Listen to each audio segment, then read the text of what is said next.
Chers téléspectateurs de Cheating Tales Lab, nous aimerions savoir de quelle partie du monde vous nous rejoignez. Dites-le nous. Plongeons maintenant dans l'histoire du jour. Chapitre 1, la tempête parfaite. Harry Dunlap était assis dans son bureau d'angle au 32e étage, regardant les nuages d'orage s'amonceler sur le centre-ville de Chicago. La météo annonçait un violent orage toute la semaine, mais Harry avait l'esprit ailleurs. Il se concentrait sur sa femme enceinte, Patty, qui devait accoucher d'un jour à l'autre. Il jeta un coup d'œil à la photo encadrée sur son bureau. Le sourire radieux de Patty, la main posée sur son ventre arrondi, prise le mois dernier lors de leur baby shower. À 35 ans, Harry avait créé Dunlap Strategic Consulting de toutes pièces, transformant l'entreprise individuelle dans son garage en un cabinet de conseil aux entreprises du Fortune 500. Son succès n'avait pas été facile. Ayant grandi en famille d'accueil après la mort de ses parents dans un accident de voiture à l'âge de 12 ans, Harry avait appris très tôt que la seule personne sur laquelle il pouvait compter était lui-même. Il avait payé ses études, obtenu son MBA grâce à des bourses et des prêts étudiants, et gravi les échelons de l'entreprise avant de voler de ses propres ailes. L'interphone bourdonnait. « Monsieur Dunlap, votre femme est en ligne 1, » annonça son assistante. Harry sourit et décrocha. « Salut, ma belle. Comment te sens-tu ? » Comme si je portais une boule de bowling, rit Patty. Mais Harry percevait l'épuisement dans sa voix. Enceinte de 7 mois, elle avait du mal à dormir, et la chaleur estivale n'arrangeait rien. Je pensais passer la nuit chez Marlène. Elle a un nouveau climatiseur. Et avec cette tempête qui approchait, Marlène Montgomery était la meilleure amie de Patty depuis l'université, une architecte à succès qui vivait dans un immeuble du centre-ville. Harry avait toujours apprécié Marlène. Elle était directe, loyale et farouchement protectrice envers Patty. Ça me semble une bonne idée, acquiesça Harry. Je vais probablement travailler tard de toute façon. Le compte Peterson doit être finalisé avant la présentation de demain. Tu travailles trop dur, dit doucement Patty. Mais je sais que cet accord est important. Plus qu'important. Il était crucial. Le contrat avec le groupe Peterson assurerait leur avenir financier et permettrait à Harry d'embaucher 3 nouveaux consultants. Plus important encore, il lui apporterait la stabilité dont il avait toujours rêvé, le genre de sécurité qu'il n'avait jamais eu enfant, ballotté entre les familles d'accueil. Après avoir raccroché, Harry retourna à son travail. Mais quelque chose le taraudait. Peut-être était-ce l'atmosphère oppressante d'avant la tempête. Ou peut-être était-ce le coup de fil qu'il avait reçu plus tôt de Carl Pick. Carl Pick. Rien que de penser à ce nom, Harry serra les dents. Ils se connaissaient à l'université. Si l'on peut appeler leur relation, se connaître. Carl avait été tout ce que Harry n'était pas riche, connecté, privilégié. Pendant que Harry cumulait 2 emplois pour payer ses manuels, Carl organisait des fêtes dans sa villa hors campus. Pendant qu'Harry étudiait à la bibliothèque jusqu'à la fermeture, Carl finançait ses cours grâce à des tuteurs coûteux et à de généreux dons au fonds de recherche des professeurs. L'appel avait été bref et apparemment anodin. Carl avait prétendu être à Chicago pour affaires et vouloir prendre des nouvelles. L'histoire avait coulé sous les ponts, avait-il dit, on a tous les deux réussi maintenant. Pourquoi garder rancune ? Mais Harry se souvenait de leur dernière rencontre, 12 ans plus tôt, lorsque Carl avait tenté de lui voler son business plan pour son projet de fin d'études. Ce même plan qui était finalement devenu le fondement de Dunlap Strategic Consulting. Harry avait dénoncé le plagiat de Carl à leur professeur, ce qui avait entraîné sa suspension quelques semaines avant l'obtention de son diplôme. Carl avait finalement obtenu son diplôme, mais le scandale l'avait poursuivi, limitant ses options et le forçant à accepter un poste dans l'entreprise de son père plutôt que dans la prestigieuse société de conseil qu'il espérait rejoindre.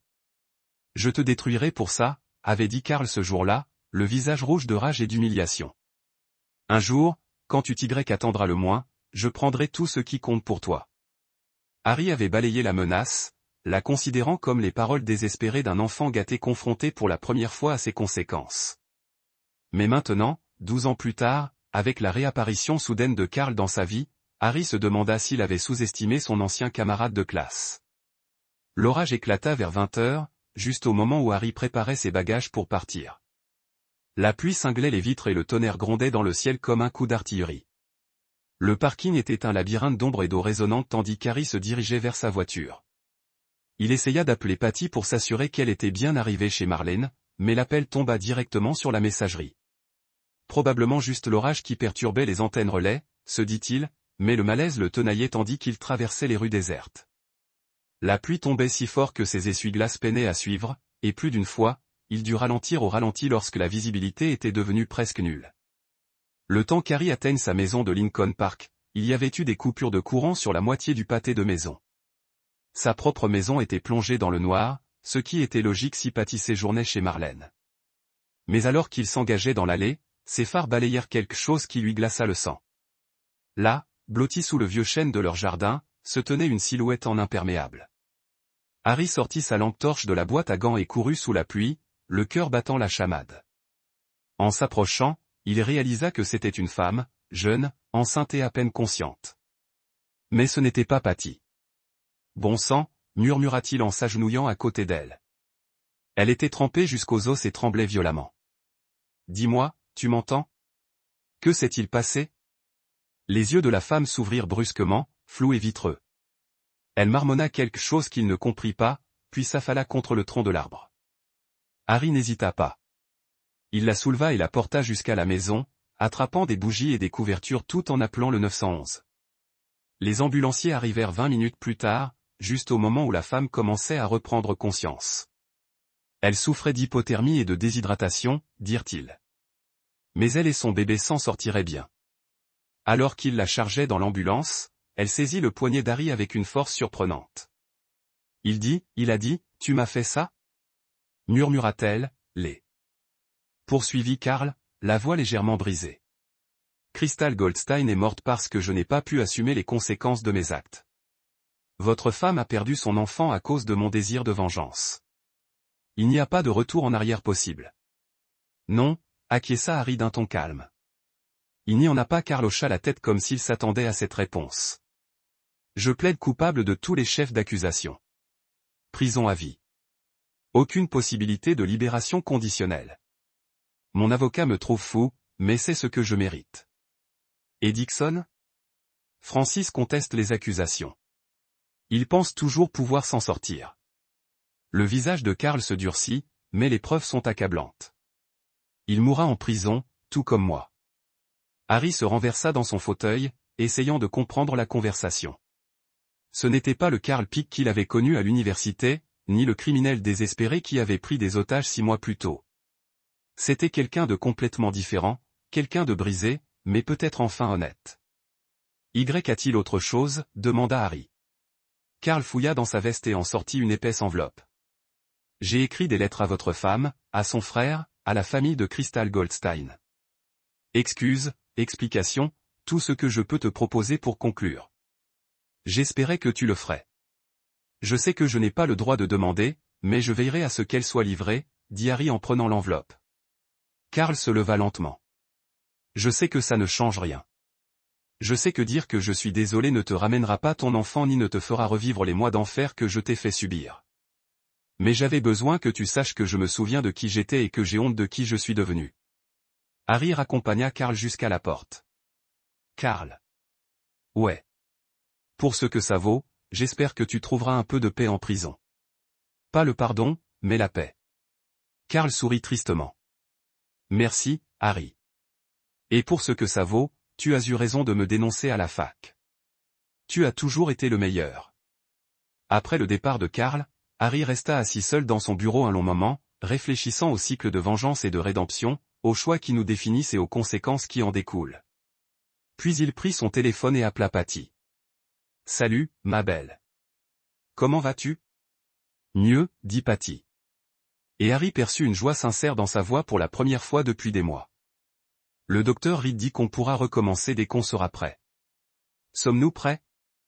Je pense que oui. Je pense qu'on est plus fort maintenant. Tu sais, on a survécu au pire, et on est toujours là. Oui, acquiesça Harry. Je rentrerai tôt ce soir. On pourra peut-être parler de l'avenir. J'aimerais bien. Après avoir raccroché, Harry se tourna vers la fenêtre, observant la ville qu'il avait tant lutté pour conquérir. Chicago l'avait mis à l'épreuve, brisé et finalement forgé en quelque chose de plus fort. Il avait perdu plus qu'il n'aurait jamais imaginé, mais il avait aussi découvert des réserves de force et de détermination qu'il ignorait posséder. Son téléphone vibra, un message de Brian lui parvint. Patty va très bien. La thérapeute dit qu'elle fait de réels progrès. Comment vas-tu, répondit Harry. Je vais bien. Tout ira bien pour nous tous. Et pour la première fois depuis un an, Harry Dunlap crut vraiment que le soleil se couchait sur Chicago, peignant le ciel de nuances d'or et de pourpre. Harry rassembla ses affaires et se dirigea vers l'ascenseur, prêt à rentrer chez lui auprès de sa femme et à commencer à construire leur avenir ensemble. Il avait appris à ses dépens que le succès ne se résumait pas à une victoire. Il s'agissait de ce que l'on était prêt à sacrifier pour gagner et de ce que l'on choisissait de construire une fois la victoire acquise. Carl Pick et Francis Dixon passeraient le reste de sa vie à le faire. De leur vie, payant pour les choix qu'ils avaient faits. Mais Harry Dunlap était libre de faire de nouveaux choix, de meilleurs choix, et de construire une vie définie non par la vengeance ou la cupidité, mais par l'amour, l'intégrité et la satisfaction tranquille du travail bien fait. Tandis que l'ascenseur le conduisait au rez-de-chaussée, Harry pensait à l'avenir, aux enfants que Patty et lui auraient, à l'entreprise qu'ils continueraient de bâtir, à la vie qu'ils créeraient ensemble sur les cendres du cauchemar auquel ils avaient survécu. Ce serait une belle vie, une vie pour laquelle il valait la peine de se battre. C'est ici que notre histoire se termine. Partagez vos impressions dans les commentaires. Merci pour votre temps. Si vous avez aimé cette histoire, abonnez-vous à cette chaîne. Cliquez sur la vidéo que vous voyez à l'écran et je vous verrai. Yeux écarquillés de confusion. Mais tu m'as sauvé. Je ne comprends pas, le sang d'Harry se glaça. Qui a dit ça? Qui vous a dit que j'avais fait ça? Mais les ambulanciers fermaient déjà les portes de l'ambulance et les paroles de la femme se perdirent dans le vacarme des sirènes et le tonnerre au-dessus de sa tête. Alors qu'Harry se tenait dans son allée, regardant l'ambulance disparaître dans la tempête, son téléphone vibra, un SMS provenant d'un numéro inconnu. Qu'est-ce que ça fait d'être le méchant dans l'histoire de quelqu'un d'autre? Ce n'est que le début. CP Carl Pick. Ce salaud avait orchestré tout ça d'une manière ou d'une autre, mais Harry ne comprenait ni comment ni pourquoi. Tout ce qu'il savait, c'est que sa vie parfaite, celle qu'il avait construite à partir de rien grâce à sa détermination et à son travail acharné, était soudainement attaquée par un ennemi qu'il croyait en sécurité dans son passé. Et quelque part, au milieu de la tempête, sa femme enceinte était potentiellement en danger à cause d'un homme qui venait de prouver qu'il était prêt à utiliser des innocents comme des pions dans n'importe quel jeu malsain auquel il se livrait. Harry Dunlap avait survécu au placement familial, à la pauvreté et à tous les obstacles que la vie lui avait lancés. Il allait maintenant relever son plus grand défi, protéger tout ce qu'il aimait de quelqu'un qui n'avait plus rien à perdre. Chapitre 2. La fureur de son frère. Brian Free avait toujours été protecteur envers sa sœur Patty. Mais devenir père avait décuplé cet instinct. Le lendemain matin, alors qu'il conduisait après la tempête, ses jointures étaient blanches sur le volant et sa mâchoire lui faisait mal à force de serrer les dents. L'appel était arrivé à 6 heures du matin. Une voix de femme tremblante et effrayée. Est-ce Brian Free, le frère de Patty Harrington? Vous devez savoir quel genre d'homme votre sœur a épousé. La femme, qui s'était présentée comme Crystal Goldstein, affirmait avoir été la petite amie de Harry avant Patty, qu'il l'avait mise enceinte puis abandonnée. Elle disait être venue à Chicago pour le confronter, demander de l'aide pour les frais médicaux, et que Harry était devenu violent lorsqu'elle avait refusé d'avorter. Il m'a traîné dehors pendant la tempête. Crystal avait sangloté au téléphone, disant que je mentais, que le bébé n'était pas de lui. Il m'avait laissé sous un arbre dans son jardin, comme des ordures. Si des voisins ne m'avaient pas trouvé, mais ce n'était pas le pire. Le pire, c'était ce qui s'était passé ensuite, selon Crystal. D'après son récit, Harry avait trouvé Patty en train de préparer un sac, prête à le quitter après avoir été témoin de ce qu'il avait fait à Crystal. Harry avait explosé, hurlant qu'il ne la laisserait pas ruiner sa réputation comme Crystal essayait de le faire. Dans la bagarre qui avait suivi, Harry avait poussé Patty dans les escaliers. Elle est à l'hôpital, avait murmuré Crystal. Chic général, elle a perdu le bébé, Brian. Votre sœur a perdu son bébé à cause de ce que ce monstre lui a fait. Brian avait enfilé des vêtements et avait conduit directement de son appartement d'Evston jusqu'à l'hôpital général de Chicago, l'esprit en ébullition. Il avait toujours apprécié Harry. Il semblait dévoué à Patty, travaillait dur, la traitait bien. Mais Brian savait aussi que les gens pouvaient cacher leur vraie nature, surtout les hommes qui réussissaient et avaient une réputation à protéger. À l'hôpital, il avait trouvé Patty inconsciente dans une chambre privée, le visage pâle et tiré. Le médecin, une femme à l'air fatiguée nommée Dr Roxanne Reed, confirma que Patty avait fait une fausse couche après une chute dans un escalier. Était-elle poussée? avait demandé Brian d'une voix à peine murmurée. Le docteur Reed avait semblé mal à l'aise. Je ne peux pas spéculer sur les circonstances. Je ne peux que traiter les problèmes médicaux. Votre sœur est stable, mais elle a subi un traumatisme important, tant physique qu'émotionnel. C'est alors que Brian remarqua les ecchymoses sur les poignets de Patty, des traces de doigts légères mais évidentes. Alors qu'il se garait sur le parking de Dunlap Strategic Consulting, Brian y sentit la fureur froide qui s'était accumulée toute la matinée se cristalliser en quelque chose de plus dur et de plus précis. Il avait appelé à l'avance pour dire à l'assistante de Harry qu'il s'agissait d'une urgence familiale liée à Patty. La femme avait semblé inquiète et avait immédiatement accepté de l'intégrer à l'agenda de Harry. Brian prit l'ascenseur jusqu'au 32e étage, les mains tremblantes de rage contenue. Il n'avait jamais été violent. Il était professeur d'histoire au lycée, bon sang. Quelqu'un qui croyait à la résolution des conflits par la discussion et la compréhension. Mais l'image de sa sœur, brisée, gisant dans ce lit d'hôpital avait réveillé quelque chose de primitif en lui. Le bureau de Harry était exactement ce à quoi Brian s'attendait. Cher, de bon goût, conçu pour impressionner les clients et intimider les concurrents. Des baies vitrées offraient une vue panoramique sur la ville, et le mobilier semblait coûter plus cher que ce que Brian avait gagné en 6 mois. Harry lui-même avait une mine décharnée. Ses cheveux habituellement impeccables étaient en bataille, sa chemise froissée et des cernes sous ses yeux.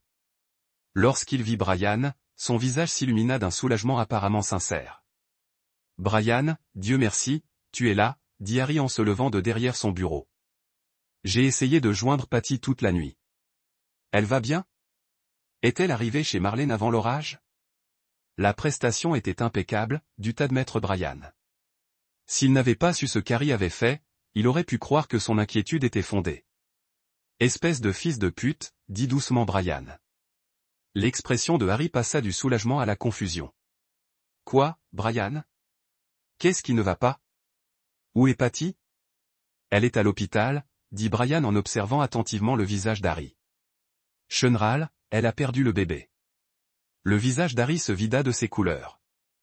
Et pendant un instant, il sembla sur le point de s'effondrer. Mais Brian n'y croyait pas. Il avait été professeur assez longtemps pour reconnaître un bon jeu d'acteur. Quoi ? Comment ? Quand est-ce arrivé ? Balbutia Harry en attrapant son téléphone.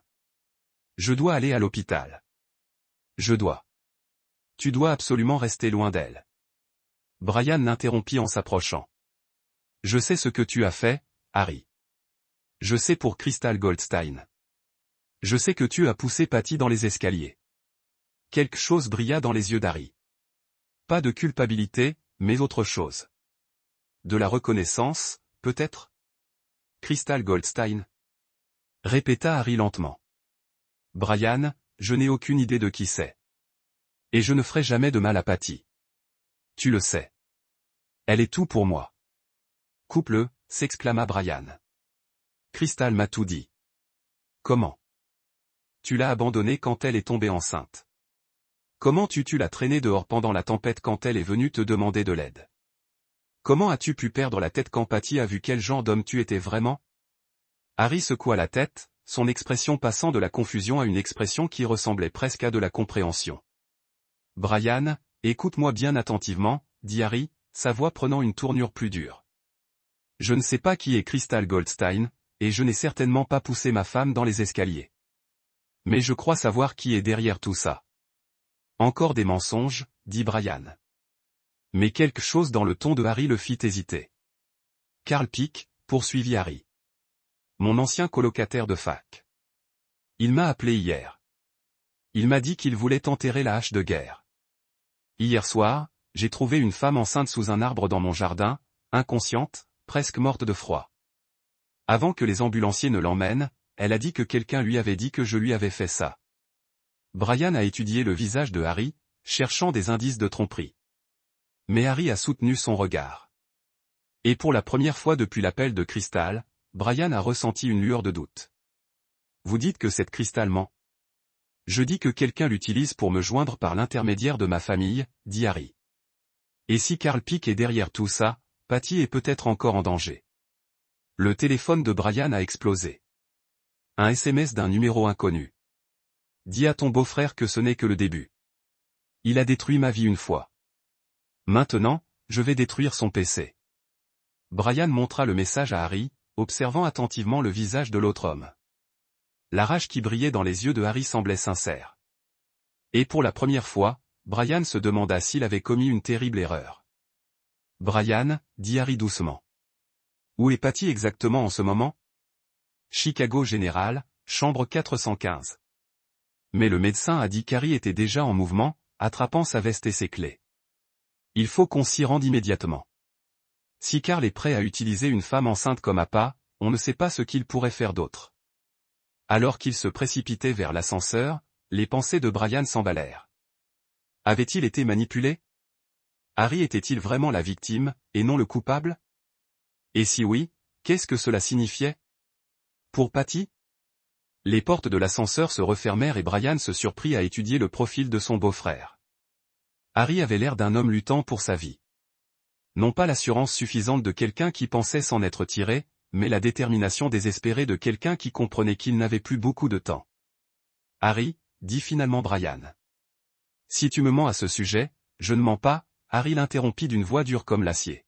« Mais Brian, il faut que tu comprennes une chose. Carl Pick n'est pas qu'un rival d'université rancunier. Il est dangereux, intelligent et il prépare tout ça depuis longtemps. Si nous voulons protéger Patsy et découvrir ce qui s'est réellement passé, nous devons travailler ensemble. » L'ascenseur atteignit le parking et, tandis qu'il se précipitait vers la voiture d'Harry, Brian prit une décision qui allait tout changer.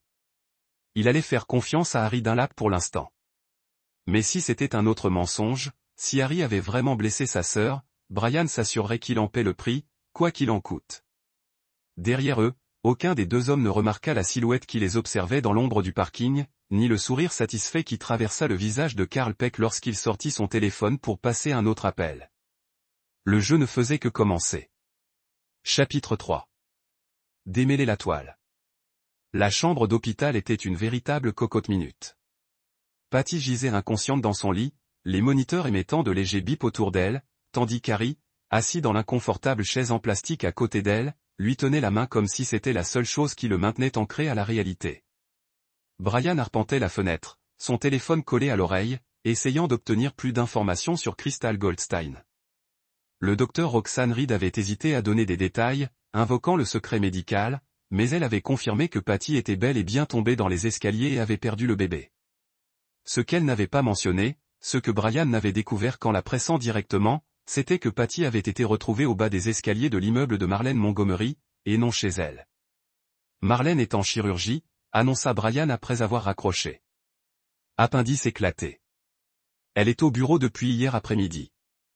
Harry leva brusquement les yeux hier après-midi, mais Patty a dit qu'elle allait rester chez Marlène à cause de la tempête, ce qui signifie que quelqu'un d'autre l'a convaincu d'y aller, dit Brian d'un ton sombre. Quelqu'un qui savait que Marlène ne serait pas à la maison. Un léger coup à la porte les interrompit. Une jeune infirmière entra, portant une enveloppe en papier craft. Monsieur Dunlap, ceci a été livré pour vous il y a environ 1 heure. Harry ouvrit l'enveloppe, les doigts tremblants. À l'intérieur se trouvait une seule photo et un mot manuscrit. La photo montrait Patty entrant dans l'immeuble de Marlène, visiblement enceinte et souriante. L'horodatage indiquait 19h23, pile au début de la tempête. Le mot était bref. Elle m'a fait confiance quand je lui ai dit que tu avais besoin de son aide. C'est incroyable comme il est facile de manipuler ceux qui t'aiment. CP, ce salaud, murmura Harry en froissant le mot dans son poing. Il l'a attiré là-bas. Il lui a probablement dit que j'étais blessé ou en difficulté. Ou Harry. La voix de Pat n'était qu'un murmure, mais elle transperça la rage d'Harry comme un couteau. Ses yeux étaient ouverts, perdus dans le vide, mais conscients. Je suis là, mon bébé, dit Harry en se penchant au-dessus du lit. Je suis là, mon homme. Il a dit que tu étais blessé. Il a dit que tu avais besoin de moi. La voix de Patty était pâteuse à cause des analgésiques, mais elle luttait pour dire les mots. Je suis allé t'aider, mais tu n'étais pas là. Et puis, tout ira bien. Harry la rassura en lui caressant les cheveux. Tu n'es pas obligé. Il m'a poussé, dit soudain Patty, son regard se fixant avec une clarté saisissante. Pas toi, l'autre homme. Quand j'ai essayé de partir, quand j'ai compris que c'était un piège, il m'a poussé dans l'escalier. Brian sentit son estomac se nouer. Patty, peux-tu le décrire? Grand, cheveux noirs, costume cher. Il avait ton alliance, dit-elle à Harry. La confusion obscurcissait ses traits. Tu as dit que tu l'avais envoyé comme preuve que tu avais besoin d'aide, mais c'était un faux, n'est-ce pas? Tu portes le tien. Harry baissa les yeux vers sa main gauche où son alliance en platine accrochait la lumière fluorescente de l'hôpital. Oui, mon bébé. C'était un faux. Je n'ai jamais envoyé personne te chercher. Le docteur Reed choisit ce moment pour entrer. Presse-papier à la main. Comment nous sentons-nous, Madame Dunlap? Comme si j'avais été renversé par un camion, dit faiblement Patty. Le docteur est mon bébé. L'expression du docteur Reed s'adoucit. Je suis vraiment désolé. Le traumatisme de la chute t'a fait regretter Gary, mais physiquement, tu t'en sortiras bien. La guérison émotionnelle prendra plus de temps. Harry vit le visage de sa femme se déformer, sentit sa main se relâcher dans la sienne. À cet instant, en regardant la femme qui lui avait donné tout ce qui valait la peine de se battre, Harry sentit quelque chose de froid et d'implacable s'installer dans sa poitrine. Carl Peake avait franchi une ligne qui ne pourrait jamais être franchie. Le docteur Brian dit, nous devons signaler ça à la police. Ma sœur a été agressée. En fait, dit prudemment le docteur Reed, une enquête policière a déjà été ouverte. L'inspecteur Dean Bowen, du 18e district, était là plus tôt. Il a dit qu'il y avait une certaine confusion quant aux circonstances de la chute de Madame Dunlap. Harry se glaça. Quel genre de confusion? Apparemment, quelqu'un avait signalé des violences conjugales. Il avait vu Monsieur Dunlap pousser sa femme enceinte dans un escalier.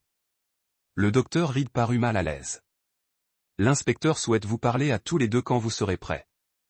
Avant que Harry ne puisse répondre, son téléphone sonna. L'afficheur indiquait son numéro de bureau. Monsieur Dunlap. La voix de son assistante était tendue par le stress. Vous devez revenir immédiatement. La police est là avec un mandat de perquisition. Et il y a des journalistes dehors. Le groupe Peterson vient d'appeler pour annuler leur réunion. Harry ferma les yeux, sentant les murs se refermer sur lui. Carl ne cherchait pas seulement à détruire son mariage. Il s'en prenait à son entreprise, à sa réputation, à tout ce qu'Harry avait construit. Dites-leur que j'arrive dans 1 heure, dit Harry. Et appelez nos avocats. Après avoir raccroché, il se tourna vers Brian. J'ai une question à te poser et j'ai besoin que tu sois totalement honnête avec moi. Quoi? Tu me crois? À propos de Carl? À propos de ce qui s'est réellement passé? Brian observa longuement le visage de son beau-frère. Harry avait l'air épuisé, désespéré, mais pas coupable.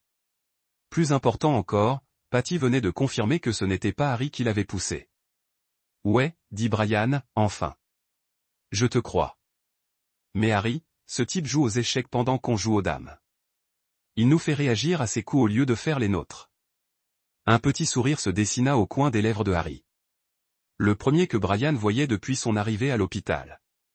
Tu sais, Brian, tu as peut-être raison, mais il y a quelque chose que Carl ignore à mon sujet. Qu'est-ce que c'est? Je ne joue pas qu'aux échecs, dit Harry, sa voix prenant une tournure qui le rendit soudain heureux qu'il soit du même côté. Je joue pour gagner. Harry se tourna vers Patty, dont les yeux s'étaient à nouveau fermés. Il l'embrassa doucement sur le front. Repose-toi, ma puce. Quand tu te réveilleras, ce cauchemar sera terminé. En quittant l'hôpital, Brian ne parvenait pas à se défaire du sentiment que quelque chose de fondamental venait de changer. Le Dunlap poilu qu'il connaissait depuis 3 ans, le consultant prospère mais relativement doux qui adorait sa sœur, avait disparu. À sa place, il y avait quelqu'un de plus dur, de plus concentré, quelqu'un avec l'air d'un homme poussé à bout et enfin prêt à riposter. Alors, quel est le plan? Demanda Brian en montant dans la voiture d'Harry. D'abord, on va à mon bureau pour s'occuper de la police et de la presse. Ensuite, nous allons découvrir exactement ce que Carl Peake a fait et comment il s'y est pris. Harry démarra le moteur, la mâchoire serrée par la détermination, et nous allons le détruire. Harry, dit Brian prudemment. Que s'est-il passé entre toi et ce type à la fac? Que as-tu fait pour qu'il te déteste autant? Harry resta silencieux un long moment, les mains agrippées au volant. Lorsqu'il parla enfin, sa voix était à peine plus forte qu'un murmure. Je l'ai démasqué pour ce qu'il était vraiment, et apparemment, il ne me l'a jamais pardonné. Harry jeta un coup d'œil à Brian, et pendant un instant, Brian vit une lueur dangereuse scintiller dans les yeux de son beau-frère. Mais il est sur le point d'apprendre qu'il y a une grande différence entre l'étudiant naïf que j'étais et l'homme que je suis devenu. Alors qu'ils traversaient la ville en direction du bureau d'Harry, aucun d'eux ne remarqua la berline noire qui suivait 3 voitures ni l'homme à l'intérieur qui prenait des notes sur une tablette. Carl Pick s'attendait à ce qu'Harry finisse par découvrir qui était derrière les attaques.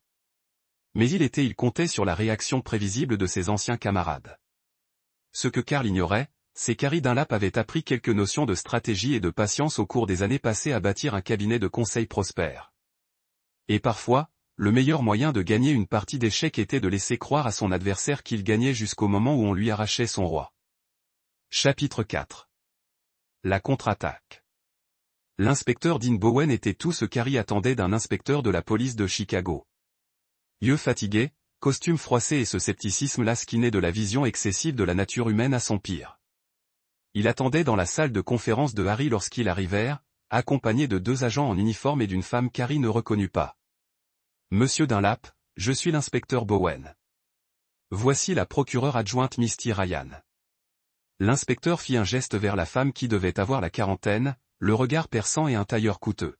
« Nous devons discuter de l'incident impliquant votre femme. »« Je suppose que vous avez parlé à Patty, » dit Harry en s'asseyant en face d'eux.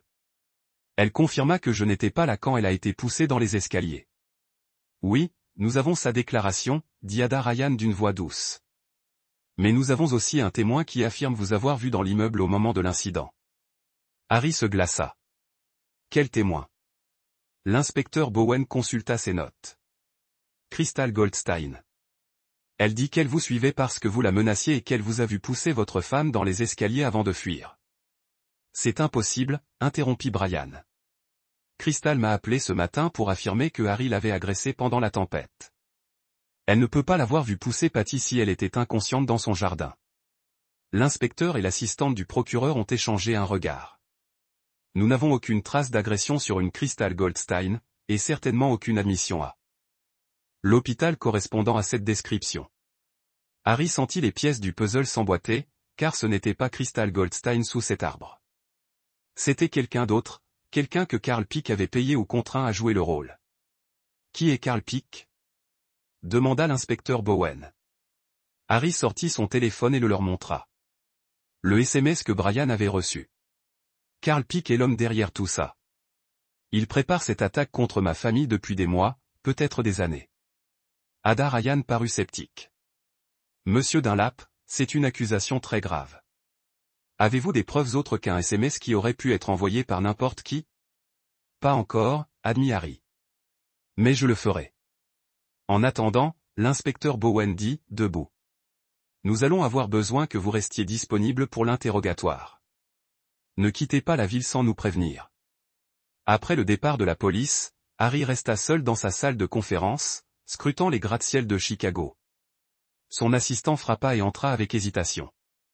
Monsieur Dunlap, il y a une journaliste du Tribune sur la ligne 3. Elle pose des questions sur les allégations de violence conjugale. Dites-lui de ne pas faire de commentaires, dit Harry. Et donnez-moi tout ce que nous avons sur Carl Pick. Archives publiques, documents commerciaux, tout y est déjà, dit son assistant. Mais monsieur, la réunion du groupe Peterson est annulée. Je sais. Harry se massa les tempes, sentant un mal de tête monter. Et nos autres clients ? 3 ont appelé pour reporter leur rendez-vous. Les autres attendent probablement de voir comment le vent va tourner. Harry hocha la tête d'un air sombre. Carl jouait parfaitement son rôle. Attaquer la vie privée d'Harry pour détruire sa réputation professionnelle, utiliser le système judiciaire pour le coincer, et ensuite regarder tout ce qu'il avait construit s'effondrer autour de lui. Mais Carl avait commis une erreur cruciale. Il avait sous-estimé la capacité d'Harry à réfléchir stratégiquement sous pression. Le téléphone d'Harry vibra, un SMS provenant d'un numéro inconnu. « Qu'est-ce que ça fait de voir sa vie s'écrouler ? Voilà ce que tu mérites pour avoir détruit la mienne, CP. » Au lieu de supprimer le message, Harry le transféra à Brian avec un mot. « Sauvegarde ça. On va en avoir besoin. » Puis il appela son responsable de la sécurité informatique, Oliver Ball. « Oliver, j'ai besoin que tu traces des SMS et des appels, et j'ai besoin que tu le fasses en secret. » Comment ? De quelle façon en secret parlons-nous ? demanda Oliver. Le genre où on ne discute ni des méthodes ni des sources, dit Harry. Tu peux le faire? Donne-moi les chiffres. Harry passa l'heure suivante à tout expliquer à Oliver. Les appels de Crystal Goldstein, les SMS de Karl, la chronologie des événements. Lorsqu'il eut terminé, Oliver sifflait à voix basse. Patron, c'est du raffinement. Celui qui a mis ça en place a utilisé des téléphones jetables, des services VoIP et probablement de fausses identités. Mais personne n'est parfait. Il y a toujours une trace numérique si on sait où chercher. Donne-moi 48 heures. Après le départ d'Oliver, Harry a appelé Brian. J'ai besoin que tu me rendes un service. Nomme-moi. Retourne à l'hôpital. Reste avec Patty. Ne laisse personne s'approcher d'elle, sauf le personnel médical que tu auras personnellement vérifié. Tu penses que Karl pourrait essayer autre chose? Je pense qu'un homme prêt à pousser une femme enceinte en bas pour se venger de son mari est capable de tout, dit Harry d'un ton sombre. Ce soir-là, Harry se rendit à l'hôtel de Karl, le Four Seasons, car bien sûr, Karl logerait dans un endroit cher. Il n'entra pas. Il se gara de l'autre côté de la rue et attendit. À 21h47, Karl sortit du hall de l'hôtel. Il était exactement comme Harry s'en souvenait, grand, beau et élégant, vêtu d'un costume qui coûtait probablement plus cher que ce que la plupart des gens gagnaient en un mois.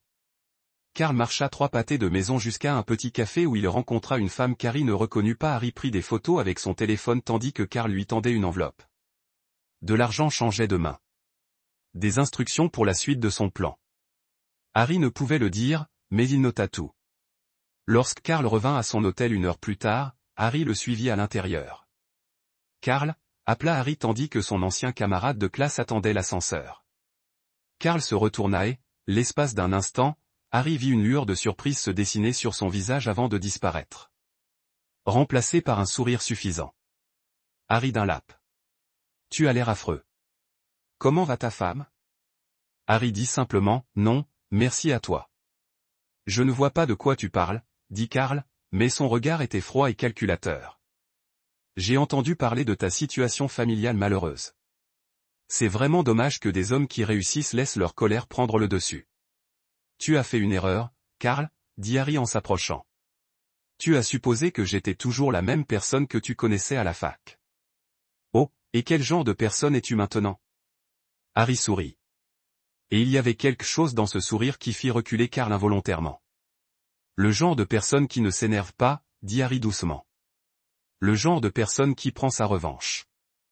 Les portes de l'ascenseur s'ouvrirent et Karl entra précipitamment, son sang-froid finissant par craquer légèrement.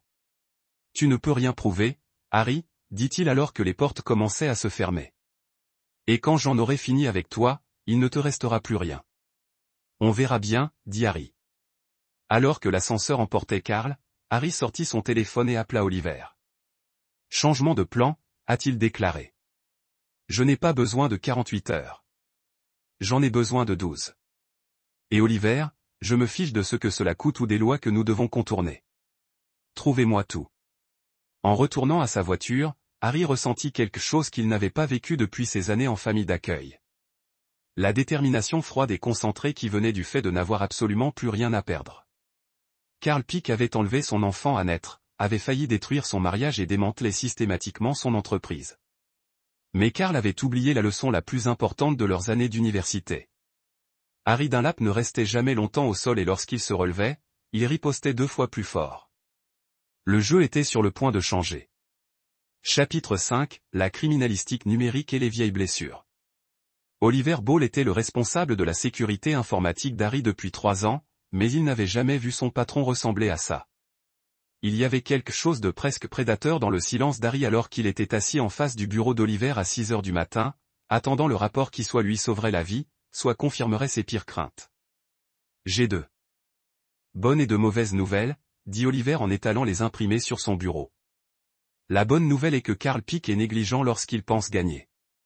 La mauvaise nouvelle est que cela va plus loin que nous le pensions. Harry se pencha en avant. Montre-moi. Les appels de Crystal Goldstein provenaient d'un service VoIP enregistré auprès d'une société Shell appelée Apex Holdings. La même entreprise qui a payé l'hôtel de Karl, sa location de voiture et plusieurs autres dépenses au cours des 6 derniers mois. Oliver a souligné une série de documents financiers. Mais c'est ici que cela devient intéressant. Apex Holdings est une filiale de Meridian Ventures, qui appartient à Francis Dixon. Francis Dixon, répéta lentement Harry. Pourquoi est-ce que je connais ce nom? Parce qu'il est le PDG du groupe Peterson, dit Oliver d'un ton sombre. Votre plus gros client potentiel, celui qui vient d'annuler son rendez-vous avec vous. Harry sentit le monde s'incliner légèrement. Carl travaille avec Dixon depuis tout ce temps. C'est encore pire. J'ai retracé les paiements jusqu'à la femme qui se faisait passer pour Crystal Goldstein. Son vrai nom est Tara Warren, et elle est actrice Carl Med à Los Angeles il y a 6 mois. Elle est fauchée, désespérée de trouver du travail, et Carl l'a convaincue qu'elle aiderait à dénoncer un agresseur domestique. Oliver a sorti une série de photographies sur son ordinateur. Cela vient des caméras de sécurité à l'extérieur du bâtiment de Marlène Montgomery. Regardez l'horodatage. Harry étudia les images. Il y avait Patty qui arrivait seule à 19h23. Tout comme le montrait la photo que Carl avait envoyée. Mais il y avait une autre silhouette dans le hall, un homme vêtu d'un costume coûteux dont le visage était partiellement masqué par les ombres. C'est Carl, dit Harry, confirmé par un logiciel de reconnaissance faciale. Olivier hocha la tête. Il l'attendait. Et voici le kicker. Regardez ça. L'image suivante montrait Carl quittant le bâtiment à 20h15, moins d'une heure après l'arrivée de Patty. L'horodatage de la chute de Patty était 20h07. Selon le rapport des ambulanciers. Alors, il l'a poussée dans les escaliers puis s'est éloigné, dit Harry, sa voix mortellement calme. C'était juste une autre réunion d'affaires, confirma Oliver. Mais Harry, il y a autre chose. J'ai fouillé dans le passé de Carl, et la raison pour laquelle il a si désespérément envie de se venger va plus loin que le simple plagiat de l'université. Oliver sortit un autre dossier. Après le scandale, Carl a finalement obtenu son diplôme, mais ses perspectives de carrière étaient limitées. Il a oscillé entre les petites entreprises pendant des années, sans jamais vraiment trouver sa place. Son père lui a coupé les vivres quand il avait 28 ans après que Carl ait détourné de l'argent de l'entreprise familiale. Détourné de combien? 2,7 millions de dollars. Oliver a déclaré qu'il avait tout perdu dans une série de mauvais investissements et de dettes de jeu. Francis Dixon l'a renfloué, mais seulement en échange de ce que Carl devienne essentiellement un serviteur sous contrat. Dixon utilise Carl pour de l'espionnage industriel, des OPA hostiles et d'autres sales boulots depuis 7 ans. Harry commençait à voir la situation dans son ensemble. Ainsi, lorsque Dixon a voulu acquérir mon entreprise sans payer la valeur marchande, il a envoyé Carl vous détruire en premier, a terminé Oliver. Vous rendre suffisamment désespéré pour vendre à bas prix, ou mieux encore, voler simplement votre clientèle et laisser votre entreprise s'effondrer. Quel genre de sale boulot Carl a-t-il fait pour Dixon? L'expression d'Oliver devint sombre. 3 dirigeants d'entreprises qui étaient en concurrence avec les intérêts de Dixon ont été renversés par un scandale au cours des 5 dernières années. L'un d'entre eux a été accusé de harcèlement sexuel par une femme qui a ensuite rétracté son histoire. Un autre a été accusé de délit d'initié. Le troisième s'est retrouvé dans une position compromettante avec quelqu'un qui s'est avéré être un agent infiltré travaillant pour Dixon. Et maintenant, je suis le numéro 4. Harry a dit que le schéma était toujours le même. Détruisez leur vie personnelle, puis foncez acheter leurs actifs pour quelques centimes par dollar alors qu'ils sont trop occupés à mener des batailles juridiques pour résister. Harry se leva et se dirigea vers la fenêtre, regardant la ville pour laquelle il s'était battu si durement. Oliver, j'ai besoin que tu fasses autre chose pour moi. Quoi? J'ai besoin que tu fasses disparaître toutes ces preuves pendant les prochaines 24 heures. Oliver avait l'air confus. Harry, cela prouve ton innocence. Nous devrions le porter à la police maintenant. Pas encore, dit Harry.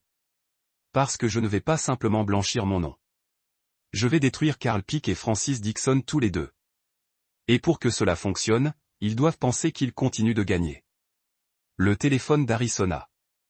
C'était Brian qui appelait de l'hôpital. Harry, tu dois descendre ici. L'inspecteur Bowen vient d'arriver avec un mandat d'arrêt. Pourquoi? Voix de fait grave causant des lésions corporelles à une femme enceinte. Carl a été occupé ce matin. Harry ferma les yeux. Je serai là. Mais avant de partir, il se tourna vers Oliver. Combien de temps vous faudrait-il pour pirater les serveurs de l'entreprise Dixon? Harry, dit prudemment Oliver. Ce serait hautement illégal. Combien de temps? Olivier soupira. Donnez-moi 4 heures. Mais si nous nous faisons prendre, nous ne le ferons pas, dit Harry avec une confiance qu'il ne ressentait pas entièrement. Parce que nous allons être plus intelligents qu'eux. En conduisant à l'hôpital, Harry ressentit le calme familier qu'il avait porté à travers ses pires moments en famille d'accueil, à travers la pauvreté universitaire, à travers les premiers jours où il bâtissait son entreprise à partir de rien. Carl et Dixon pensaient avoir affaire à un simple homme d'affaires privilégié qui allait s'effondrer sous la pression. Ils avaient tort. Harry Dunlap se battait depuis plus longtemps que d'eux, et il avait appris quelque chose qu'il ne comprendrait jamais. Quand on n'a rien à perdre, on devient capable de tout. Au moment où il arrivait à l'hôpital, Harry avait pris une décision qui soit lui sauverait la vie, soit la détruirait complètement. Il allait donner à Carl Pick exactement ce qu'il voulait. La destruction complète de la réputation et des affaires de Harry Dunlap. Et puis, alors que Carl savourait sa victoire, Harry allait prendre tout ce que Carl et Dixon avaient construit et le brûler. Le mandat d'arrêt n'était qu'un début. Chapitre 6. L'arrestation et la révélation.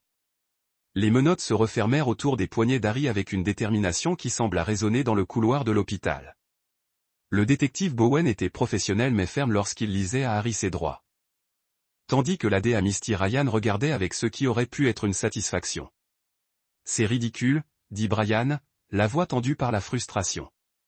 Vous avez le témoignage de ma sœur selon lequel Harry n'était même pas là. Nous avons également un témoin qui l'a vu sur les lieux, a répondu le détective Bowen. Et une nouvelle preuve que M. Dunlap menace Madame Goldstein depuis des semaines. Harry resta silencieux pendant qu'il le conduisait à travers l'hôpital. Dans la chambre 4h15, Patty était réveillée, le visage pâle mais déterminé. Quand elle vit Harry menotter, ses yeux se remplirent de larmes. C'est mal, dit-elle en essayant de se redresser malgré les 4 lignes. Harry, dis-leur. Dis-leur que tu n'as pas fait ça. Tout ira bien, bébé, dit doucement Harry. Brian va prendre soin de toi et tout ça va bientôt être fini. Comment peux-tu être si calme? Demanda Patty. Et Harry entendit la peur dans sa voix. Parce que je sais quelque chose qu'ils ignorent, dit Harry, ses yeux ne quittant jamais son visage. Je sais qui je suis vraiment et je sais qui est vraiment responsable de tout ça. Alors qu'ils emmenaient Harry, il croisa le regard de Brian et prononça 2 mots. Faites-moi confiance. La prison du comté de Cook était exactement aussi sinistre que ce à quoi Harry s'attendait. Après traitement et prise d'empreintes digitales, il a été placé dans une cellule de détention avec un conducteur ivre et un homme qui avait été arrêté en vertu de mandat d'arrêt non exécuté. Le conducteur ivre s'est évanoui sur le banc. Mais l'autre homme, un type nerveux avec des tatouages de prison, étudiait Harry avec des yeux intelligents. Vous ne ressemblez pas à la clientèle habituelle, dit l'homme. Qu'est-ce que tu fais? Agression domestique, dit simplement Harry. L'avez-vous fait? Harry croisa le regard de l'homme avec régularité. Non. L'homme hocha la tête comme si cela réglait quelque chose. Je m'appelle Cliff Nixon. Es-tu à ce look? Quel regard? Le regard d'un homme avec un plan, dit Cliff. Je l'ai déjà vu. Cela signifie généralement que quelqu'un est sur le point d'être vraiment surpris. L'avocat de Harry, Benny Hoffman, est arrivé 3 heures plus tard. Benny était cher, intelligent et s'occupait des affaires juridiques d'Harry depuis des années. Il avait l'air frustré et inquiet alors qu'il s'asseyait en face d'Harry dans la salle de consultation. Harry, qu'est-ce qui se passe? J'ai des procureurs qui parlent d'accusations renforcées en raison des témoins de grossesse que je n'arrive pas à localiser et des preuves qui n'ont pas de sens. Benny, j'ai besoin que tu fasses exactement ce que je te dis. Et j'ai besoin que tu me fasses entièrement confiance. C'est ce que je fais depuis des années, mais n'essayez pas de me libérer sous caution. L'interrompit Harry. Benny le regarda. Quoi? Vous m'avez entendu. En fait, je veux que vous disiez clairement que j'abandonne mon droit à un procès rapide. Je veux que cette affaire traîne le plus longtemps possible. Harry, as-tu perdu la tête? Chaque jour où vous êtes ici, votre entreprise est en train de mourir. Votre réputation est détruite. Exactement, dit Harry. Et j'ai besoin que Carl Pick et Francis Dixon pensent qu'ils ont complètement gagné. L'expression de Benny passa de la confusion à la compréhension. Vous faites le mort. Je joue aux échecs, corrigea Harry. Et parfois, la meilleure solution consiste à sacrifier vos pièces les plus précieuses pour les positionner en vue de l'échec et mat. Qu'est-ce que tu as besoin que je fasse? Deux choses. Tout d'abord, j'ai besoin que vous déposiez une requête pour exclure les preuves recueillies illégalement, en particulier tout enregistrement de surveillance électronique ou de communication. Faites-en un grand spectacle. Réclamation pour abus de pouvoir des poursuites. Attirez vraiment leur attention. C'est de toute façon une procédure standard. Quelle est la deuxième chose? Harry se pencha en avant. J'ai besoin que vous contactiez Francis Dixon pour lui proposer de lui vendre mon entreprise. Faites croire que je cherche désespérément à récolter des fonds pour ma défense. Jésus. Harry, jusqu'où es-tu prêt à aller avec ça? Aussi bas que possible, dit Harry sombrement. Dixon veut ma liste de clients et mes méthodes de conseil exclusives. Laissez-le croire qu'il est sur le point de les obtenir pour une fraction de leur valeur. Ce soir-là, de retour dans sa cellule, Harry était allongé sur la couchette étroite et regardait le plafond. Cliff Nixon lisait un roman de poche avec une concentration évidente. Vous savez, dit Cliff sans lever les yeux. La plupart des gars ici, à cause de ce dont vous êtes accusés, surveilleraient leurs arrières. La rumeur circule vite au sujet des batteurs de femmes. Je ne suis pas la plupart des gars, dit Harry. Non, ce n'est pas le cas. Cliff accepta. La plupart des hommes n'ont pas de visiteurs comme le vôtre. Harry s'assit. Quel visiteur? Un grand type dans un costume coûteux. Je suis venu il y a environ 1 heure pour poser des questions sur toi. Je voulais savoir comment tu allais, si tu avais dit quelque chose d'intéressant. Cliff regarda finalement Harry. Le fait est qu'il ne ressemblait ni à un avocat ni à un membre de la famille. Il ressemblait à un problème. Karl, bien sûr, il ne pouvait pas s'empêcher de venir se réjouir. Que lui as-tu dit? Que tu avais l'air vraiment brisé à cause de tout ça. Que tu n'arrêtais pas de marmonner que tu n'avais jamais voulu que qui que ce soit blessé. Cliff sourit. Je pensais que c'était ce qu'il voulait entendre. Pourquoi m'aider? Parce que j'ai des filles, dit simplement Cliff. Et tout homme qui bat vraiment les femmes enceintes mérite tout ce qu'il obtient. Mais vous n'avez pas la bonne énergie pour cela. Vous êtes en colère, mais c'est une colère pure. Concentré. Les privilèges téléphoniques d'Harry venaient avec le dîner. Il a d'abord appelé Brian. En quoi Patty va-t-il mieux physiquement, de toute façon? Mais Harry, la presse s'en donne à cœur joie avec ça. Vos photos en première page de 3 journaux et les journaux télévisés du soir étaient accompagnés de votre histoire. Bien, dit Harry. Bien, Harry. Ils vous détruisent. C'est ça le point, Brian. J'ai besoin que tu fasses quelque chose pour moi. Va à mon bureau demain matin et nettoie mon bureau. Prenez tout personnellement, mais assurez-vous qu'Oliver vous voit le faire. Fais comme si je ne reviendrai jamais. Pourquoi? Parce qu'Oliver va dire à quelqu'un que tu as fait ça et j'ai besoin que quelqu'un croie que mes affaires sont terminées. Brian resta silencieux pendant un moment. Harry, et si ton plan ne fonctionne pas? Harry pensa à Patty allongée dans ce lit d'hôpital, à leur enfant perdu, à tout ce que Karl leur avait pris. Ensuite, je passerai le reste de ma vie en prison, dit Harry. Mais Karl Pick et Francis Dixon passeront le leur à regarder par-dessus leurs épaules, en attendant que l'autre chaussure tombe. Après avoir raccroché, Harry appela encore Oliver Ball. Patron, Jésus, j'ai essayé de te joindre. Les serveurs, avez-vous accès aux fichiers de Dixon? Ouais, mais Harry, ce que j'ai trouvé, c'est plus grand que ce qu'on pensait. Dixon ne cible pas seulement ses concurrents en vue d'une acquisition. Il mène une campagne systématique pour manipuler les cours boursiers, détruire des entreprises, puis racheter leurs actifs par le biais de sociétés écrans. Le FBI voudrait voir ça. Pas encore, dit Harry. Combien de temps pouvez-vous conserver les preuves en sécurité sans que personne ne sache que vous les détenez? Aussi longtemps que vous en avez besoin. Mais Harry, s'ils remontent jusqu'à nous. Ils ne le feront pas, dit Harry avec plus de confiance qu'il n'en ressentait. Car dans 48 heures, Karl Pick va nous remettre tout ce dont nous avons besoin sur un plateau d'argent. Raccrochant le téléphone, Harry retourna à son portable. Demain, Benny approcherait Dixon avec une offre de vente. Demain, Karl penserait qu'il avait enfin pris sa revanche. Demain, le piège qu'Harry avait construit depuis le moment où il avait découvert que les femmes enceintes sous son arbre seraient enfin prêtes à sauter. Mais ce soir, Harry Dunlap était assis dans une cellule de prison, entouré d'hommes qui avaient pris les pires décisions de leur vie et planifié le pari le plus audacieux de sa carrière. Soit il était sur le point de réaliser le plus grand retour de l'histoire des affaires de Chicago, soit il était sur le point de perdre tout ce à quoi il avait toujours tenu. Quoi qu'il en soit, l'attente était presque terminée. Chapitre 7. Le piège parfait.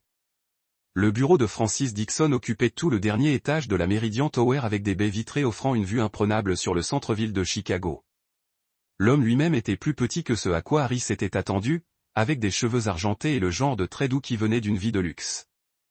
Mais ses yeux étaient perçants et calculateurs alors qu'il examinait les documents que Benny Hoffman avait disposés sur son bureau en acajou. Proposition intéressante, Monsieur Hoffman, dit Dixon sans lever les yeux des journaux. Même si je dois dire que les circonstances sont plutôt malheureuses. Mon client est très motivé pour parvenir à un accord, a répondu Benny, jouant parfaitement son rôle. Les frais juridiques à eux seuls vont être substantiels, sans parler des dommages causés à sa réputation. Dixon leva finalement les yeux, et il y avait quelque chose de froidement amusé dans son expression. Oui, j'imagine que les accusations de violence domestique peuvent être assez coûteuses à défendre, surtout lorsqu'il y a des témoins. Benny gardait une expression neutre, mais Harry lui avait expliqué à quoi s'attendre. Monsieur Dunlap souhaite avant tout veiller à ce que sa femme reçoive les meilleurs soins possibles pendant son rétablissement. Il est prêt à accepter une valeur nettement inférieure à la valeur marchande pour une vente rapide. Dans quelle mesure en dessous de la valeur marchande ? 60 cents par dollar pour l'ensemble de l'entreprise, y compris les contrats clients, les méthodologies exclusives et l'immeuble de bureau de Lincoln Park. Les yeux de Dixon s'illuminèrent légèrement, même s'il essayait de le cacher. Dunlap Strategic Consulting valait au moins 8 millions de dollars. Harry proposait de le vendre pour moins de 5 dollars. Je devrais bien sûr revoir sa liste de clients et ses pratiques commerciales, a déclaré Dixon. Une diligence raisonnable, bien sûr. Je dois cependant mentionner que plusieurs clients ont déjà exprimé leur intérêt à résilier leur contrat en raison de la situation actuelle. Naturellement, Dixon se leva et se dirigea vers sa fenêtre donnant sur la ville. Dites-moi, Monsieur Hoffman, comment se porte votre client en prison ? Aussi bien qu'on peut s'y attendre. Il a beaucoup de remords face à toute la situation. Bien. Le remords est le début de la sagesse. Dixon se tourna vers Benny. Je demanderai à mes collaborateurs de préparer une offre d'ici demain matin. En attendant, j'aimerais organiser une rencontre avec Monsieur Dunlap lui-même. Appelez cela de la courtoisie professionnelle. Benny hocha la tête et rassembla ses papiers. Je vais prendre les dispositions. Après le départ de Benny, Dixon a pris son téléphone et a composé un numéro familier. Carl, oui, ça se passe exactement comme nous l'avions prévu. Hoffman vient de partir et Dunlap est prêt à vendre pour une fraction de la valeur de l'entreprise. Dixon fit une pause, écoutant. Non, je ne pense pas qu'il soupçonne quoi que ce soit. L'homme est brisé. Carl, tu as fait un excellent travail.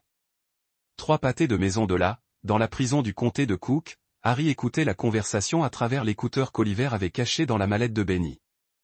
L'appareil était illégal, introuvable et totalement inadmissible au tribunal, ce qui le rendait parfait pour les besoins d'Harry. Tu entends ça ? Harry a demandé à Cliff Nixon, qui partageait l'écouteur. Clair comme le jour, dit Cliff avec satisfaction. Tu veux que je parle à mon ami de ce personnage de Dixon ? Pas encore, dit Harry. Voyons jusqu'où ils sont prêts à aller. L'appel téléphonique s'est poursuivi. La voix de Carl était minuscule mais audible à travers l'appareil. Avez-vous réfléchi à ce qui se passerait si Dunlap était acquitté ? Il comprendra peut-être ce que nous avons fait.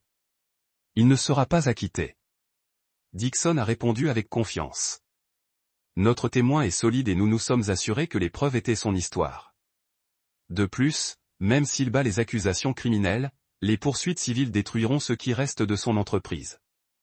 Et s'il essaie de s'en prendre à nous plus tard, alors nous le traiterons de la même manière que nous avons traité les autres, dit froidement Dixon. Parfois, Carl, les problèmes ont une façon de disparaître définitivement. Et, il sentit de la glace se former dans son estomac. Ces hommes n'étaient pas seulement des pillards d'entreprise. Ils parlaient de meurtre. Patron, continua la voix de Carl. Et le beau-frère ? Brian Free a posé beaucoup de questions. Gérez-le, dit simplement Dixon. Faites passer cela pour un accident. Un homme en deuil pour le bébé perdu de sa sœur pourrait faire quelque chose d'imprudent. Harry quitta le banc en un instant. Cliff juste derrière lui. Vous avez déjà utilisé vos privilèges téléphoniques aujourd'hui. C'est une urgence, dit Harry de toute urgence. Mon beau-frère est en danger. Dites-le à votre avocat demain. En s'éloignant déjà, je regardais Cliff avec désespoir. Je ne voulais pas y réfléchir de trop près. Le message était simple. Reste avec Patty. N'allez nulle part seul. Ils viendront après toi. Pendant ce temps, à 5 kilomètres de là, dans le bureau de Dixon, Carl Pick examinait ses derniers plans. Tout se mettait parfaitement en place. Harry était en prison. Son entreprise était sur le point d'être vendue pour une fraction de sa valeur, et bientôt les derniers détails seraient réglés. Carl avait attendu ce moment pendant 12 ans. 12 années passées à regarder Harry Dunlap réussir tandis que Carl lui-même luttait contre les conséquences de ce scandale de plagiat universitaire. Le fait qu'Harry avait eu raison de l'exposer ne faisait que rendre la haine de Carl plus vive. La secrétaire de Sir Dixon frappa à la porte du bureau. « Il y a quelqu'un ici pour vous voir. » Il dit que c'est à propos de la situation Dunlap. Carl leva les yeux de ses projets. « Qui est-ce » ? Une femme nommée Crystal Goldstein. Le sang de Carl se glaça. Crystal Goldstein. Le vrai Crystal Goldstein avait été réglé depuis des mois. Elle avait été grassement payée pour disparaître et garder le silence sur son rôle dans la fausse histoire d'agression. Si elle était là maintenant, c'était Tara Warren, l'actrice qui jouait Crystal, et elle avait l'air terrifiée. « Carl, nous avons un problème, dit-elle, la voix tremblante. La vraie Crystal Goldstein est morte. » Le monde de Carl a basculé. Quoi ? Elle a été retrouvée dans son appartement ce matin. La police appelle cela une overdose de drogue, but Carl, she didn't use drug. And there's more. Before she died, she left a video message. She knew someone was going to kill her. Dixon had been listening with growing alarm. What kind of video message? The kind where she explained everything. Terrace said about the money Carl paid her to disappear. About the fake asso story, about how she was going to go to the police because she couldn't live with herself anymore. Carl's mind raced. If the real Crystal Goldstein had left evidence behind this video now, demanda Dixon. Ça, dit Terrara, sa voix se cassant. Je ne sais pas, mais Crystal a dit qu'elle en avait donné des copies à plusieurs personnes en guise d'assurance. Elle a dit que si quelque chose lui arrivait, la vérité éclaterait. Dans sa cellule de prison, Harry écoutait chaque mot grâce à l'appareil caché d'Oliver, et pour la première fois depuis des jours, il sourit. Carl Pick venait de commettre sa première vraie erreur et Harry Dunlap était sur le point de faire son dernier geste. Chapitre 8. Le chasseur devient le chassé. La vidéo est arrivée au Chicago Tribune à 9 h exactement le lendemain matin, diffusée par un crieur qui n'a pas pu être retrouvé. À 9 h 30, des exemplaires avaient été envoyés à tous les principaux médias de la ville, ainsi qu'au bureau extérieur du FBI et au procureur du comté de Cook. La femme sur la vidéo était clairement terrifiée, mais sa voix était ferme lorsqu'elle parlait devant la caméra. Je m'appelle Crystal Goldstein, et si vous regardez ceci, cela signifie que je suis probablement mort. Il y a 6 mois, un homme nommé Carl Pick m'a approché avec ce qu'il a dit être une opportunité d'emploi. Il me voulait prétendre qu'Harry Dunlap m'avait mise enceinte puis m'avait abandonné. Il m'a payé 50 000 $ pour disparaître et ne jamais contacter M. Dunlap ou sa famille. Harry regardait les informations depuis la salle commune de la prison, entouré de détenus qui étaient devenus protecteurs envers lui ces derniers jours. Cette révélation a provoqué une onde de choc dans la ville. Mais je ne pouvais plus vivre avec moi-même. La voix enregistrée de Crystal continuait. J'ai découvert que la femme de M. Dunlap avait perdu un bébé à cause de ce stratagème. Un enfant innocent est mort à cause des mensonges que j'ai contribué à propager. Carl Pick et son patron Francis Dixon sont des monstres et ils envisagent de tuer tous ceux qui se mettent en travers de leur chemin. La vidéo détaillait ensuite tout ce que Crystal avait entendu sur les plans de Dixon, y compris la destruction systématique de ses concurrents commerciaux et le complot visant à assassiner Brian Free. Le détective Dean Bowen est arrivé à la prison 2 heures plus tard avec l'AD à Misty Ryan et une équipe d'agents du FBI. Harry fut amené dans la salle d'interrogatoire où ses menottes furent retirées pour la première fois en 3 jours. « Monsieur Dunlap, » dit le détective Bowen, l'air quelque peu embarrassé. « Il semble que nous vous devons des excuses. » « Les excuses peuvent attendre, » dit Harry. « Mon beau-frère est-il en sécurité ? » Les agents du FBI l'ont récupéré ce matin. L'agent Wallace Miranda l'a confirmé.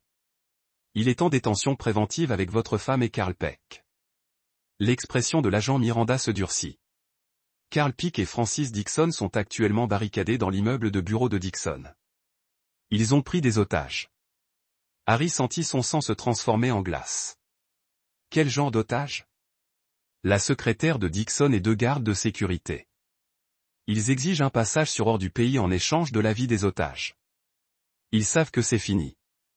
Ada Ryan a déclaré que la vidéo de Crystal Goldstein n'était qu'un début. Une fois que nous avons commencé à tirer le fil, toute la conspiration s'est effondrée. Nous avons trouvé des preuves de fraude en valeurs mobilières, de complot en vue de commettre un meurtre et d'une demi-douzaine d'autres crimes fédéraux. Harry se leva. Je veux aider. Monsieur Dunlap, a dit prudemment l'agent Miranda. C'est une opération du FBI maintenant. La meilleure chose que tu puisses faire, c'est rester à l'écart. Avec respect, agent Miranda, vous ne connaissez pas Carl Peck comme moi. Il ne se rendra pas et ne négociera pas de bonne foi. Il va essayer d'emmener le plus de monde possible avec lui. L'inspecteur Bowen se pencha en avant. Qu'est-ce que tu suggères? Laisse-moi lui parler, dit Harry. La seule motivation de Carl était de se venger de moi. S'il pense avoir une chance de terminer ce qu'il a commencé, il pourrait être disposé à libérer les otages. L'agent Miranda secoua la tête. Trop dangereux. Peck est instable et Dixon n'a plus rien à perdre. Ils n'ont plus rien à perdre à cause de moi, dit fermement Harry. Ces otages sont en danger parce que Carl est obsédé par l'idée de détruire ma vie depuis 12 ans. Je peux y mettre un terme. Les agents du FBI ont échangé des regards. Finalement, l'agent Miranda a hoché la tête à contre-cœur. 1 heure plus tard, Harry se tenait à l'extérieur de la Meridian Tower, portant un gilet pare-balles sous sa combinaison et un fil qui transmettrait tout au poste de commandement du FBI. Le bâtiment avait été évacué à l'exception du dernier étage où Carl et Dixon étaient enfermés avec leurs otages. Le trajet en ascenseur jusqu'au 40e étage semblait être le plus long de la vie d'Harry. Lorsque les portes s'ouvrirent, il se retrouva face à la zone de réception de Dixon, qui avait été barricadée avec des bureaux renversés et des classeurs. Dehors. Je sais que tu es là-dedans. C'est fini.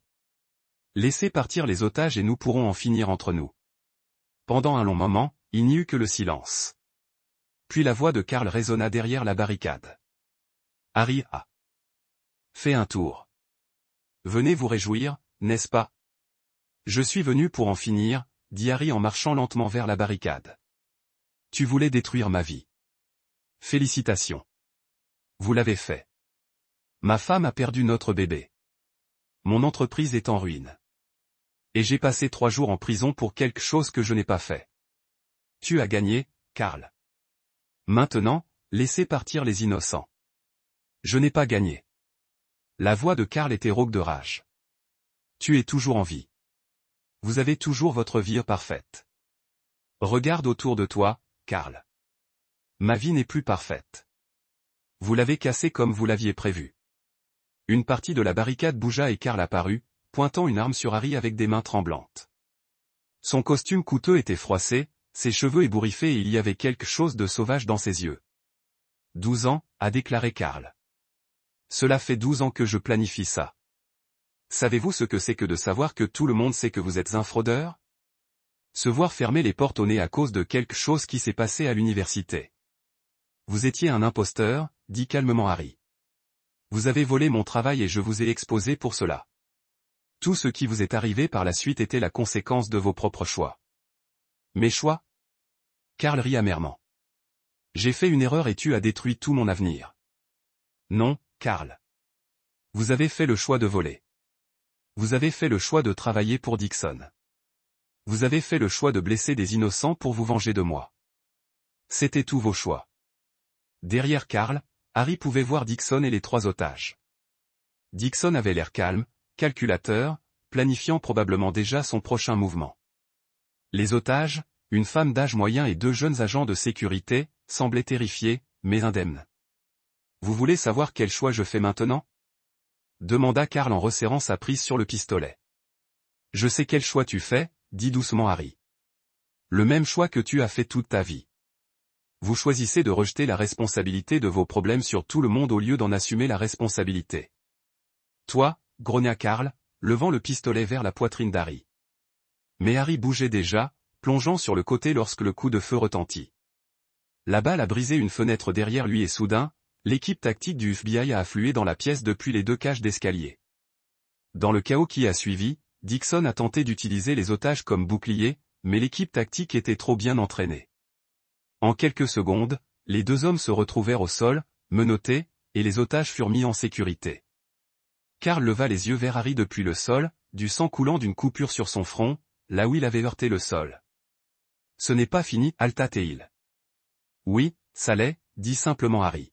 « C'est fini depuis le moment où vous avez décidé que la vengeance était plus importante que la rédemption. » Alors que les agents du FBI emmenaient Karl et Dixon, Harry ressentit quelque chose qu'il n'avait pas vécu depuis des mois. Paix. Pas du bonheur. La perte de son enfant serait toujours une blessure dans son cœur. Mais la paix profonde et satisfaisante que procure le fait de voir justice rendue. L'agent Miranda s'est approché de lui alors que la scène était en train d'être sécurisée. C'était soit très courageux, soit très stupide, monsieur Dunlap. Probablement les deux, admit Harry. Mais ça a marché. Oui, c'est vrai. Vous devriez savoir que les preuves que nous avons rassemblées contre Dixon et Peake sont accablantes. Ils s'en vont pour très longtemps. Harry hocha la tête, puis se dirigea vers l'ascenseur. Il avait une femme avec qui rentrer chez lui, un mariage à reconstruire et une entreprise à ressusciter de ses cendres. Mais d'abord, il allait prendre Patty dans ses bras et lui dire que le cauchemar était enfin terminé. Chapitre 9. Rédemption et nouveau départ. 6 mois plus tard, Harry Dunlap se tenait à la fenêtre de son nouveau bureau et regardait la rivière Chicago couler sous le pont de Michigan Avenue. L'espace était plus petit que son ancien bureau, mais il semblait plus solide, plus réel. Il avait entièrement reconstruit Dunlap Strategic Consulting, et cette fois, il l'avait fait en toute intégrité. Le contrat du groupe Peterson, celui que Dixon avait utilisé pour attirer Harry dans son piège, était sorti. Après tout, le conseil d'administration, horrifié par les actions de leur PDG, avait immédiatement licencié Dixon et honoré leur accord initial avec Harry.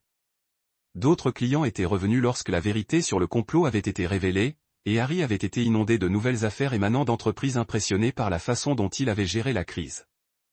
Monsieur Dunlap. Son nouvel assistant, Dean Bowen, l'ancien détective qui a décidé de changer de carrière après avoir aidé à résoudre l'affaire, a frappé à la porte du bureau. Votre 15 heures est là. Harry se détourna de la fenêtre, ajustant sa cravate. Faites-le entrer. L'homme qui est entré dans le bureau d'Harry n'avait rien à voir avec l'étudiant arrogant ou le criminel désespéré dont Harry se souvenait. La prison avait changé Karl Peake. Il était plus mince, plus gris et quelque chose de hanté brillait dans ses yeux. Le costume coûteux avait disparu. Remplacé par le genre de vêtements bon marché portés par des hommes qui n'avaient plus rien. Bonjour, Harry. Karl dit doucement, Karl. Harry désigna la chaise en face de son bureau. Merci d'être venu. Karl s'assit avec précaution, comme s'il avait peur que la chaise ne s'effondre sous lui. Je n'étais pas sûr que tu veuilles me voir. Je n'en étais pas sûr non plus, admit Harry. Mais votre avocat a dit que vous aviez quelque chose à dire, et j'ai pensé que je devais à nous deux de l'écouter. Ils restèrent silencieux un moment. 2 hommes qui avaient façonné leur vie respective d'une manière qu'aucun d'eux n'avait prévue. Finalement, Karl prit la parole. J'ai eu beaucoup de temps pour réfléchir ces 6 derniers mois à ce que j'ai fait, à la raison de mon acte, à la personne que je suis devenue. Il regarda Harry droit dans les yeux pour la première fois depuis son arrivée au bureau. Je ne suis pas ici pour demander pardon. Je sais que ce que j'ai fait est impardonnable. Alors pourquoi es-tu ici? Parce que je veux que tu saches que je me souviens de qui j'étais avant que la colère ne me ronge. Karl dit, j'étais quelqu'un qui croyait en des choses, qui rêvait de bien plus que de simplement dénigrer les autres. J'ai laissé ce scandale de plagiat me définir pendant 12 ans. Et ce faisant, je suis devenu exactement le genre de personne que tu as eu raison de dénoncer. Harry étudia le visage de Karl, à la recherche d'une tromperie, d'une manipulation, du moindre signe qu'il s'agissait d'un autre complot. Mais il ne vit que de l'épuisement et un remords sincère. J'ai tué une femme innocente.